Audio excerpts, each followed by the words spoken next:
Xin chào mọi người đã quay trở lại với bếp nhà Challenge để đặt cốc. Hôm nay thì mình xin giới thiệu với mọi người một cách ủ giá rất là sạch, rất là ngon và dễ làm.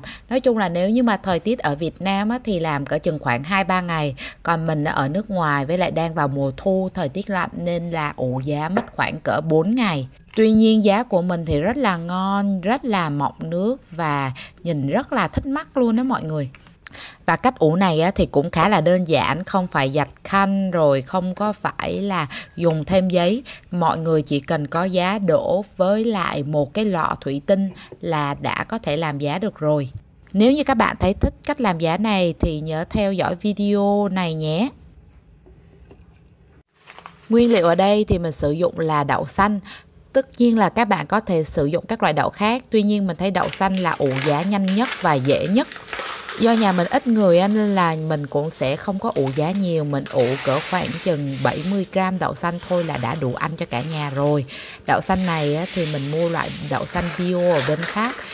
Và nếu như ở Việt Nam thì khi các bạn đi ra chợ, các bạn để ý với người bán đậu là cho đậu xanh để làm giá thì giá của mình sẽ lên to đẹp hơn và giá cũng sẽ nảy mầm đều hơn. Trước khi đi ủ giá thì mình nên nhặt đậu nha mọi người.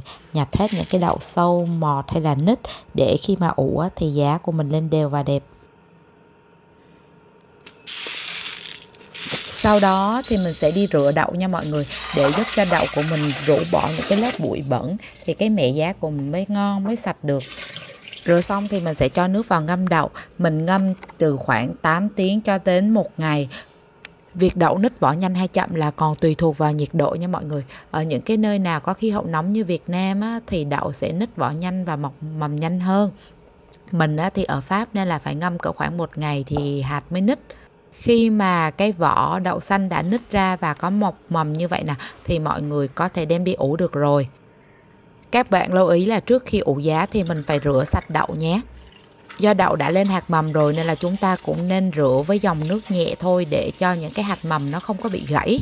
Ở đây mình sẽ ủ giá bằng 2 cái lọ thủy tinh sạch này. Các bạn cũng có thể ủ giá trong ly nhựa hoặc là những cái hộp nhựa. Tuy nhiên mình thì không có thích xài đồ nhựa cho lắm và mình thích xài đồ thủy tinh hơn. Với lại đây cũng là những cái lọ mà mình đã tái chế sử dụng lại, sử dụng cũng khá là tiện. Mình sẽ cho cái hạt đậu xanh này vào trong 2 cái lọ này. Sau đó thì mình sẽ đậy cái lọ lại và sử dụng cái túi này để tránh sáng. Nếu như nhà bạn nào có túi ni lông đen thì các bạn cũng có thể sử dụng túi ni lông đen. Tuy nhiên là nhà mình không có túi ni lông đen nên mình sử dụng túi giấy như vậy nè. Khi trồng theo phương pháp này thì giá của mình phải uống nước và mỗi ngày thì mình sẽ cho giá uống nước khoảng 2 lần. Đây là giá của mình sau 2 ngày lên được như thế này.